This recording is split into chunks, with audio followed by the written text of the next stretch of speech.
mára semmi sem bizonytalan, mert a világító toronyban a remény sugár felvillan, de nagyon is szokatlan, mikor utolérem magam, mint a galamba kalapban eltűnik.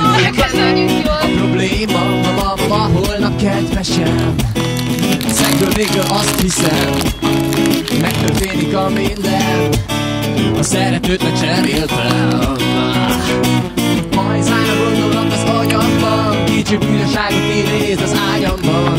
Még a királylány az ajkamon, a mesében még hiszek, nem tagadom, hogy Lucifert megidéztem. Tőle tanácsokat reméltem, hosszakányt is üldöztem vágyaimmal, de lapátra te. Jézusom, úristen! Mi van vele? Láttátok, mi történt? Még lélegzik! Hívjak mentőt? Hívj mentőt, hívjál, hívj! Hello! Jó napot kívánok, és sérültet találtunk itt az utcán, nem tudjuk, mi történt vele. Lélegzik még? Igen, lélegzik. Lélegzik. Azt mondják, hogy tegyük stabil oldalfektetővel. Igen, igen. Jó, köszönjük szépen. Egy 5 perc? Jó.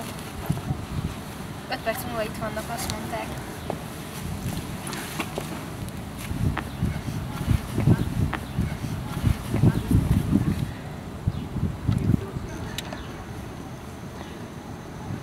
Még lélegzik. Jó van, akkor. Jöhetnének már. Hát jó.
Halálbeállta.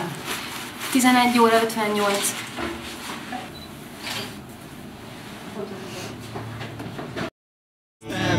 Vágyaimmal, de lapátra tett, ám miért a végi seprű a kezében, és sertepette körülöttem serényen, mérge elfüstöl még esti a kéményen. Hát megadtam a módját keményen, de a vihar már közel volt, nem védekeztem elsodort, a szenvedély belém hatolt, így az őrem alatt eldurrant a kolt. Pajzán a gondolat az agyamban, kicsi bűnösságot idéz az ágyamban. Még a királylány az ajkamon, a mesében még hiszek, csókszál a harc. Nincs annyi pénzem, hogy ülünk ilyen értelemgyerek.